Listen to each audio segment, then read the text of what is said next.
Bismillahirrahmanirrahim. Alhamdulillahi rabbil alamin. Wassalatu wassalamu ala rasulillahi sallallahu alayhi wa sallama. Allahumma salli ala sayyidina Muhammad wa ala alihi salatan ta'dil jami'a salawat ahla mahabbatik. Wa sallim ala sayyidina Muhammad wa ala alihi salaman ya'dil salamahum. Assalamu alaikum wa rahmatullahi wa barakatuh. Alhamdulillah.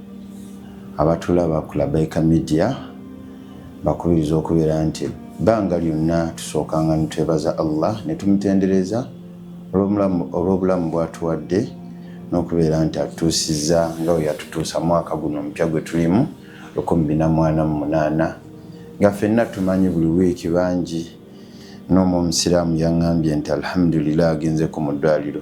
Nabbi yatulagira okubeera nti amara nabbi yadatul marid, nti omuntu agenda mu ddwaliro yongera okubeera nti yeebaza ebyengera Allah byakyamuwadde, obulamu, amagulu, amaaso, bintu bingi nnyo. Era Allah tongera ebiseera byonna tumwebaza olw'obulamu bwatuwadde. Tusaba Allah ow'ekitiibwa ffenna tuwe obulamu obulungi. Bakubiriza okubeera nti tusaba ekitiibwa Muhammad sallallahu alayhi wa sallama ebiseera byonna, obudde bwonna, kuba bintu ebiraga nti omuntu mukkiriza. Nabbi yatugamba walladhi nafsi biyadi la yu'min ahadukum hatta akuna ahabba ilayhi min walidihi wa waladihi wa nasi ajma'in. Tuyinza kubeera nti oba mukkiriza okutuuka ng'oyagadde Nabbi Muhammadi sallallahu alayhi wa sallama okusinga bw'oyagala abantu bo bonna, ng'ate mu kwagala Nabbi Muhammadi sallallahu alayhi wa sallama olina oyitiriza okubeera nti omusaalira, kuba inna Allaha wa malaikatahu yusalluna ala nabi ya ayyuhalladhina amanu sallu alayhi wa sallimu taslima. Tumusaalira kuba Allah ye kennyini amusaalira, bamalayika bamusaalira, n'alagira n'abakkiriza. So okubeera mu bakkiriza olina oyitiriza okubeera nti tusaba ekitiibwa Muhammad sallallahu alayhi wa sallama. Banne nnambira omwoyo gwange n'ogwammwe, yenna ndaba yenna aliko, nkulamira okutya Allah. Fattakullah, tubeerenga tutya Allah mu bbanga lino, nga Allah yatuwadde chance ne tubeeranga guno omwaka omupya gwe tulimu. Bwe twali mu musomo ogwayita twagamba nti bannaayi ffenna tukimanye nti okubeera nti tumanya hijiriya emyaka gino egy'obusiraamu kiri waajibu, kya tteeka eri yenna omusiraamu. Okubeera nti olina otegeera leero olunaku lwakumeka, lwa 16 tuli mwezi ki Muharram. Saa yonna yonna tutuuka Muharram, sufu Rabiul Awwal gwe mwezi Nabbi Muhammadi sallallahu alayhi wa sallam gwe yazaalibwamu. So beeranga nga womanyi gino emyezi nti okimanyi nti katwayingidde July, okimanyi saa yonna yonna ogenda mu August, nabwe ekito olina okukimanya kuba gino emyezi Allah twatunira nti agamba inna iddata shuhur inda Allahi 12 shahran fi kitabillah. Allah yennyini yagyogerako n'agamba emyezi agimanyi giri 12, ate emyezi nga bw'agimanyi agimanyi myezi mu mbala kamariya, embala y'ekiwarabu. Insha Allahu taala gyenkubiriza kuba Allah yatutonda, wama khalaqtul jinna wal insa illa liya'budun. Ffenna tukakasa ti huwa al-khaliq, Allah yatonda gwe andaba nange ali wano n'abantu bonna n'ebitonde byonna. Wabanga yatutonda ayagala emyezi gino tugitegeere nga ye bw'agitegeera, nabwe ekito twerwaneko kubiriza okubeera nti ogitegeera bw'otyo insha Allahu taala. So Allah tumwebaza ow'ekitiibwa, era tukubirizibwa okubeera nti tutya Allah mu mwaka guno, kuba twatunuulira nti omuntu yenna Allah gwe yasobozesa okubeera nti alhamdulillah otuuse mu mwaka guno omupya.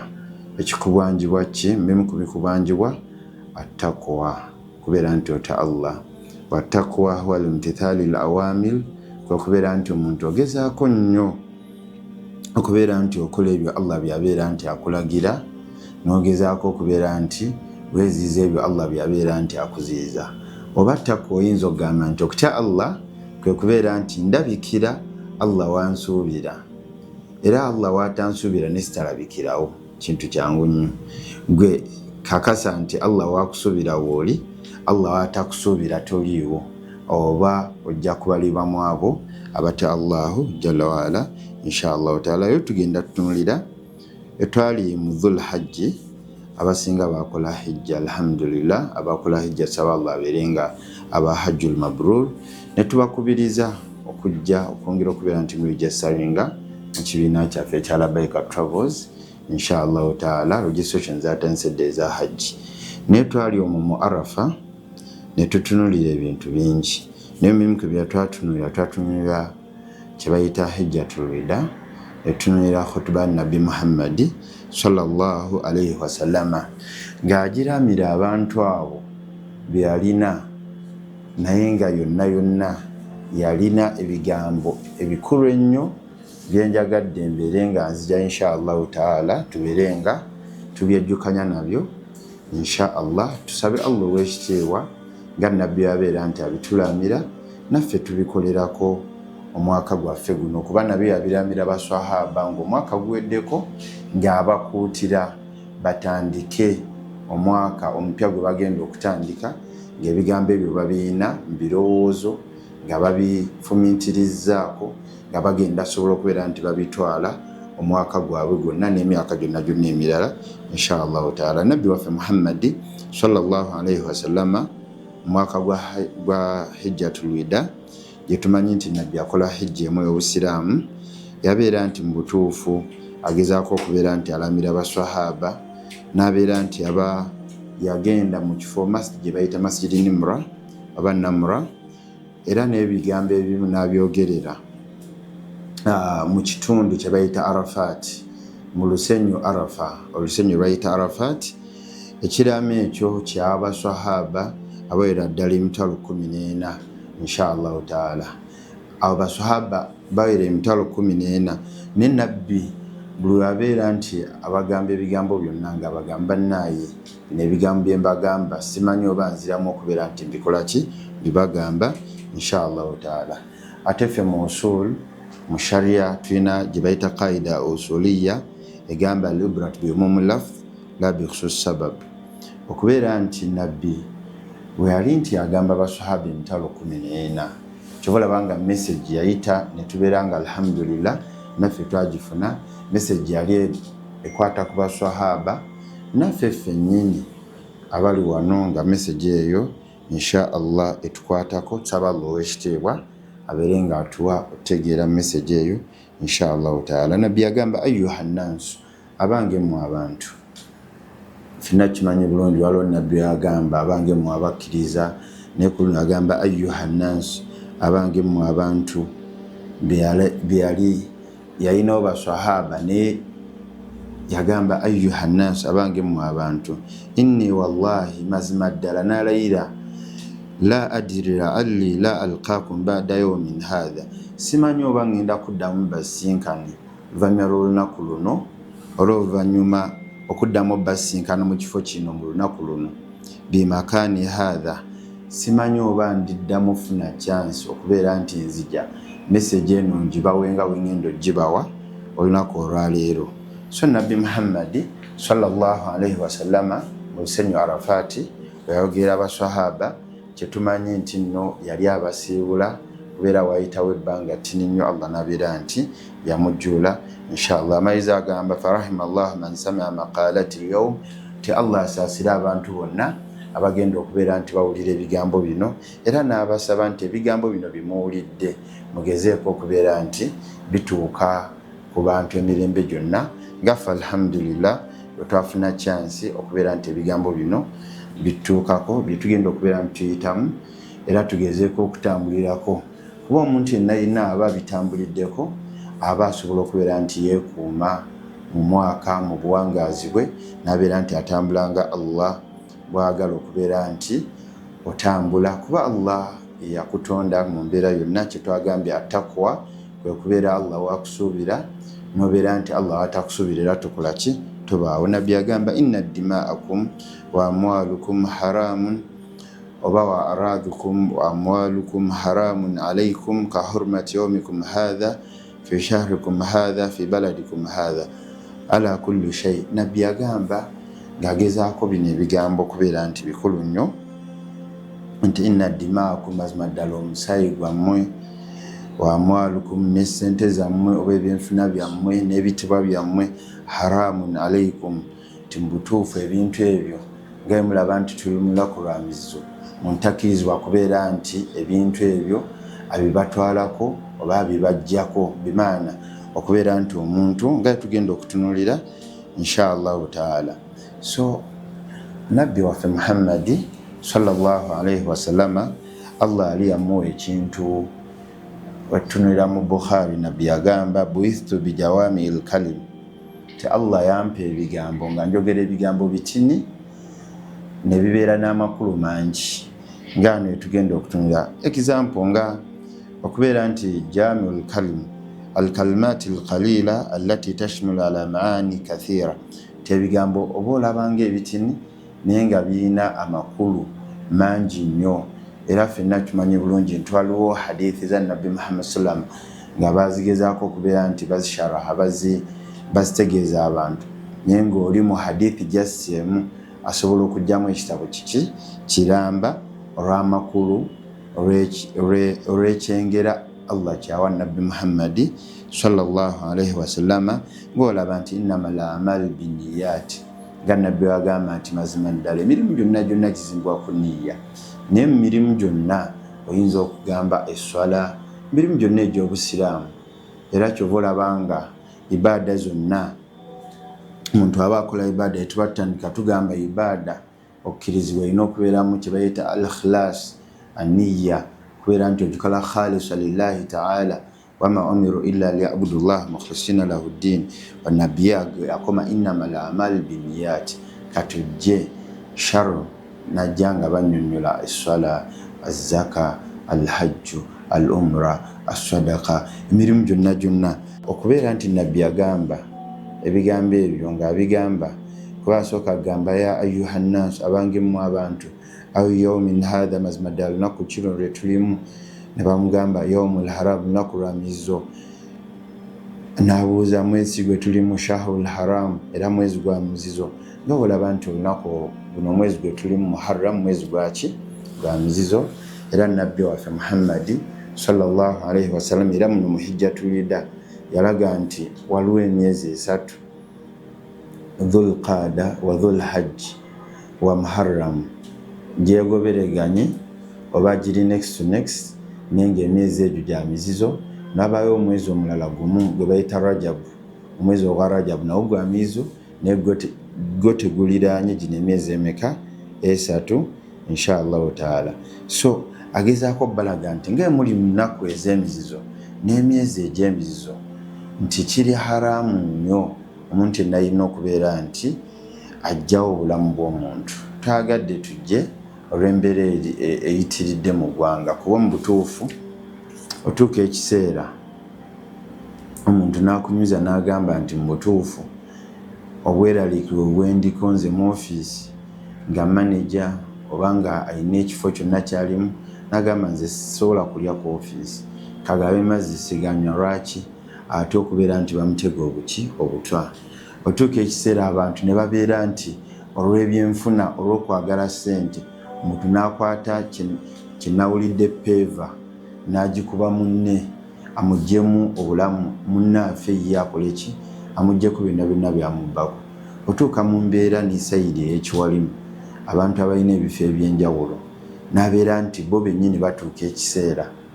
nga we bamuwa ekintu okukirya aba yeeraliikira n'agamba ani akimpadde kiyise mu makubo ki akwatagana atya ne mulabe wange gwe nnwanira naye ekifo. So mu mbeera yonna abantu beeroze ne babeera nti bakola ki bafa abantu bafudde nga bafa ebintu ebitaliimu naye nga tebamanyi. So omuntu yenna alina okubeera nti yeegendereza ebigambo bino ebya nabbi Muhammadi sallallahu alayhi wasallam kuba abiddamu miraara emirundi n'emirundi oluvannyuma n'abeera nti anika emikono n'agamba allahumma hal balagtu kamaze okubeera nti alaga inna dimaakum wa amwalukum wa aradhukum haramun alaykum ka hurmati yawmikum hadha fi shahrikum hadha nga abiddamu emirundi n'emirundi kugezaako okubeera nti atuwonye nga hadithi eyo twagala tuggyemu ekyomusaayi ekyokubeera nti nabbi agala otuwoninga okubeera nti omuntu alina okwegendereza kye bayita omusaayi gw'omusiraamu yenna wegendereze nnyo, weera mwegendereza nnyo ku musaayi gwa muganda wo. Almuslimu akhul muslimu, omusiraamu muganda wa musiraamu munne. So mu mbeera ey'obusiraamu n'embeera ey'obuntu, omusiraamu tewandibadde mu mbeera yonna yonna yenyigira mu bikolwa ebitali bya busiraamu, ebikolwa ebikyamu ennyo ebyokubeera nti ebikolwa ebitali bya buntubulamu, ebyokubeera nti wenyigira mu kubeera nti ojjawo obulamu bw'omuntu. Bangi ennaku zino tulabye kye bayita omuntu, osanga omuntu nga bamukuba n'ogamba nti ne bagamba omuntu yabbye, hatta n'waba yabbye twaliwe batugamba nti omuntu aba yabbye mumugweko mwenna abantu 10 bantu 10 bantu bameka mumukube mumugye mu bulamu bw'ensi muno. Baba ne obulamu bw'ensi muno, obulamu nga bwo kintu kye tulina okubeera nti tuwa value. Banne obulamu alhayatu life kintu kyamaanyi nnyo, kya bugagga nnyo, kibolaba nga twabadde tutandika twatandise nga twebaza Allah olw'obulamu bwatuwadde. Yenna Allah gwawadde obulamu, ojjawo omuntu atendereza Allah gwe yatonda nga ma khalaqtul jinna wal insa illa liya'budun, ng'ensonga yamuteesa ku nsi kubeera nti asinza Allah bwe yali agamba ba malayika, inni ja'ilu fil ardi khalifa, ngenda teeka ku nsi kuno omusigire. Ne bamugamba atajalu fiha man yufsidu fiha wa yasfiku ddima wa nahnu nusabbihu bihamdika wa nuqaddisu lak. N'abagamba inni ya'lamu ma la ta'lamun. Allah ali agamba bamalayika ngulede abeewanirako, agamba nze mmanyi kye mutamanyi. Omuntu gwe ngenda oteeka kuno ku nsi agenda kuba n'obudde obugenda okubeera nti bunsinza kyensinga okwagala inshaallahu taala. Gwe gweyagala okugjawo obulamu bwe, saba Allah ow'ekitiibwa abeere nga ateekera wala nnyo ebikolwa ebyo ebiyinza okubeera nti bitusembereza okubeera nti tuparticipatinga mu kujja obulamu bw'omuntu yenna inshaallahu taala. Nabbi era mu hijjatul wadaa mwennyini mwe yagamba la tarji'u nti mu butuufu yagamba nti temuddayo okubeera nti muba abajeemu alkuffaaru yadhiru ba'dukum riqaabu ba'd, okubeera nti mujja mwesalako ensingo, okubeera nti muttingana mu mbeera yonna yonna. So nekiraga nti no mu butuufu before nga obusiraamu tebunnajja wabangawo okwolera, wabangawo okubeera nti bakola ki, abantu battingana mu mbeera yonna. Banne okuttingana inshaallahu taala tukikoonako wano, naye nga nabbi waffe Muhammadi sallallahu alaihi wasallama emyaka 1400 emabega yakikoonako dda, n'akubiriza abantu okubeera nti waliwo kye bayita hifdhu nafsi, okubeera nti okuuma omwoyo gw'omusiraamu munne, okubeera nti otaasa musiraamu munno, okubeera nti ogezaako nnyo okubeera nti okakasa nti omusiraamu muganda wenna yenna okuuma obulamu bwe, naawe ogezaako okubeera nti wekuuma obulamu bwo insha Allah nga tugenda okutunuulira. Nabbi waffe Muhammadi sallallahu alaihi wasallama ku nsonga eno era waliwo mu hadithi emu yagamba sibabul muslim fusuq wa qitaluhu kufur.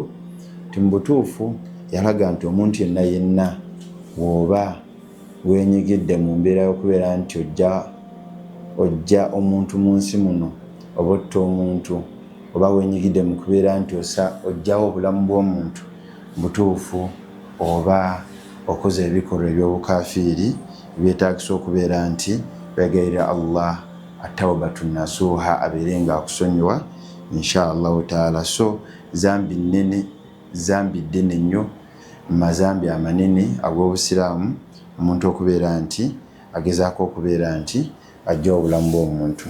Nabbi era mu hijjatul wadaa mu bigambo ebyali bifaanana inna dimaakum haramun alaikum, ti omusaayi gwo gwonna, omusaayi gw'abantu bonna omuntu ateekebwa okubeera nti agukuuma, toteekebwa kubeera nti otta munno. Yagamba ala akhbirukum bilmu'min man aminahu nnaas ala amwalihim wa anfusihim. Nabbi waffe yagamba nti waba yali anyumiza abasahaba omukkiriza yaliwa, n'abagamba omukkiriza yoyo man aminahu nnaas ala amwalihim, yoyo agezaako okubeera nti akuuma sente za banne okubeera nti sente ozikuuma naye twagadde mu anfusihim nobeera nti era ogezaako okubeera nti munno tomutuusaako bulabe bwonna osobola kubeera nti mumujja mu nsi. Era ayongerako n'agamba almuslim man salima nnasi min lisaani wa yadihi, okubeera nti ate omusiraamu yoyo agezaako okubeera nti tobeera mu abo abavuma abageya ababeera nti bakonjera aboogera ku bannaabwe ebigambo ebitali birungi n'okosa munno n'olulimi oba okukosa munno neki wayadihi n'omukono. So mukosa munno n'omukono era kiyinza okubeera munno okubeera nti akola ki, munno okubeera nti afa. Nga tumanyi abamenyi b'obusiraamu bangi basiraamu bannaabwe babalinako ensaara nabeera nti babapangira ne babakuba.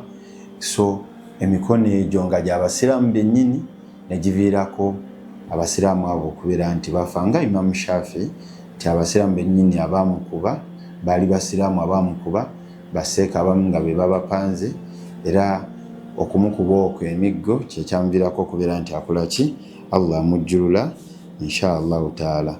So nabbi yongerako n'agamba almujahid man jahada nafsahu fi taatillah, nti almujahid omuntu okubeera nti akola ijtihad yeewaayo ateekamu amaanyi agezaako okubeera nti ateekamu amaanyi mugondera Allahu jalla ala, ogendera Allah okubeera nti toyiwa musaayi gwa musiraamu munno, okubeera nti okola ebyo Allah byasuubira byolina okubeera nti okola. Wal muhajir man hajara al khataya wa dhunub, okubeera nti omuntu asenguka yoyo asenguka okubeera nti akola, okubeera nti asobya Allah, okubeera nti ajeemera Allah mu mbeera yenna inshallah taala. Nabyongera mu maaso era mu hijjatul wida bigambo byabeera nti alambira baswahaba naffe byetulamigana okubeera nti tugezaako okubeera nti tutuuka inshallah mu mwaka guno tugezeeko okubeera nti tukola kyetusuubira okubeera nti Allah kyasuubira. Agamba ala innaha hunna arba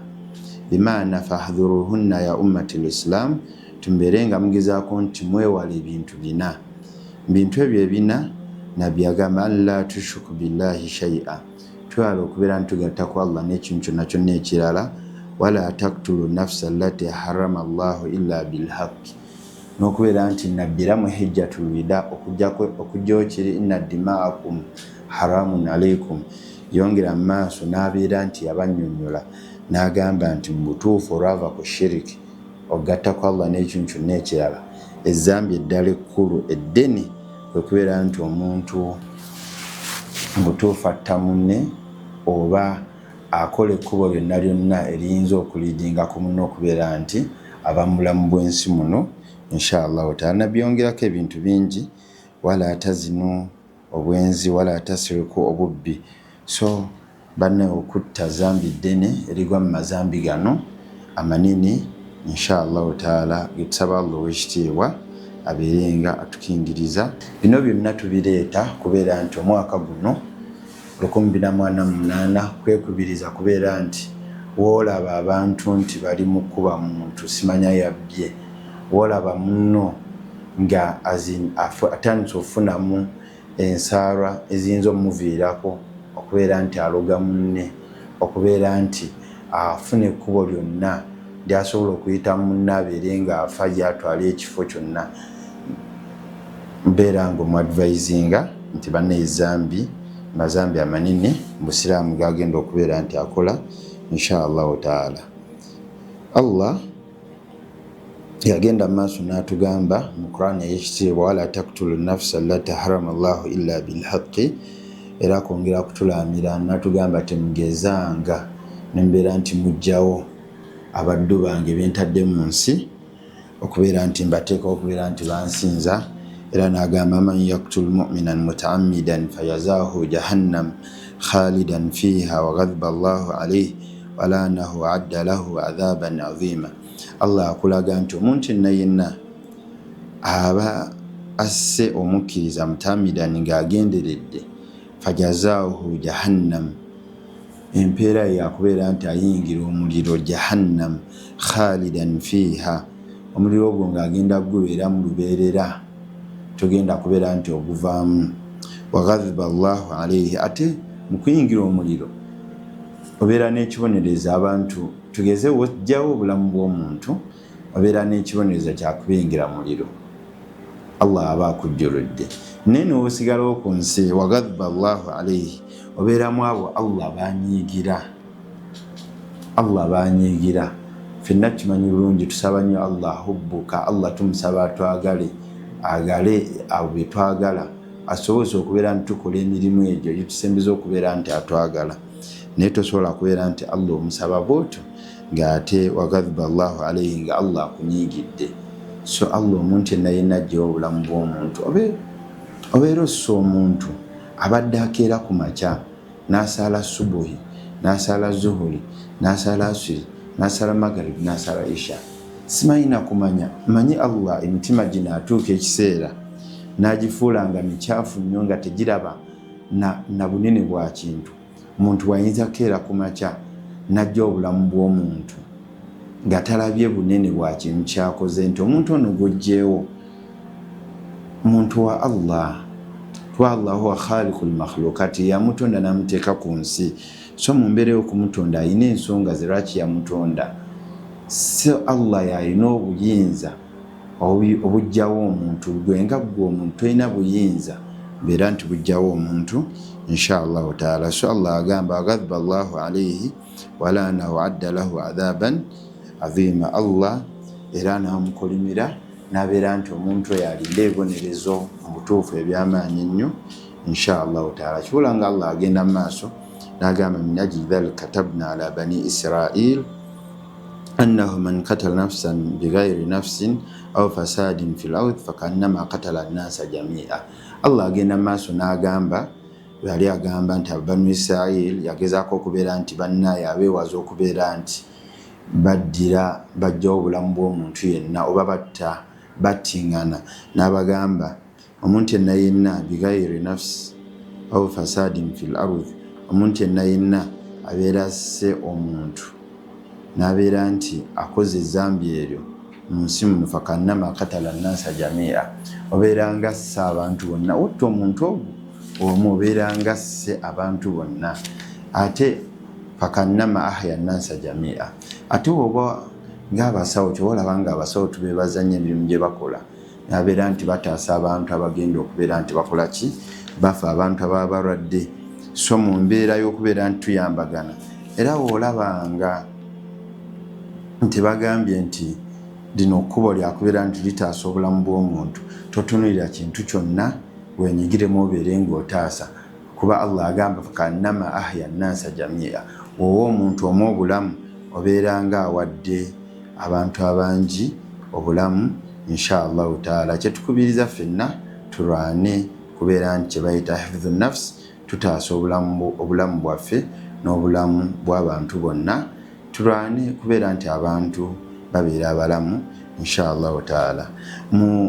Mu sharia inshallah tujja okubeera nti tutandikira mulimu kyebayita hifdhu nafs wa huwa min a'dhamu al-maqasid shari'ati al-islam. Era nga omuntu okubeera nti akuuma obulamu inshallah kyetugenda otandikirako mu gundi zaffe eziddako. Omuntu okuuma obulamu bwo n'obulamu bw'abantu bonna nga olaba nti maqasidi sharia as in principles za sharia as principles z'obusiraamu zirina ebintu waliwo kyebayita hifdhul maali okubeera nti omuntu okuuma emmaali y'omuntu okuuma emmaali yo n'emmaali y'abantu abalala okuuma omusaayi okuuma olulyo mu mbeera yonna waliwo kyebayita hifdhu nafsi okubeera nti era okuuma obulamu inshallah taala. Wa huwa ahadu daruriyat al-khamsa allati jati sharia bihifdhiha. Era omuntu okubeera nti akuuma obulamu gimu ku principles ez'obusiraamu sharia yajja okubeera nti ekuuma inshallah taala. Bwetujja okubeera nti tutandikira sababu ow'ekitiibwa abeere nga atuwamu obulungi n'okubeera nti inshallah taala twongera okugezaako okubeera nti tuwa value kyebayita obulamu obubwo n'obw'abantu abakuliraanye kuba omuntu abeerawo nga mulwadde naye nga tafeewo okugenda mu ddwaliro, ne banne abaana be nga balwadde naye ng'akeerewo okubeera nti akola ki, abatwala mu ddwaliro. Awo oba tukuumye buki bulamu. Inshaallahu taala saba Allah ow'ekitiibwa abeere nga atuwa obulungi bye twejjukanya nabyo. Saba Allah ow'ekitiibwa atusobozese inshaallahu taala tutambulire ku musingi omutuufu. Saba Allah atukuume nga tuli basiraamu. Subhanaka rabbil izzati amma yasifun wa salaamun alal mursalin walhamdulillahi rabbil alamin. Assalamu alaikum wa rahmatullahi wa barakatuh.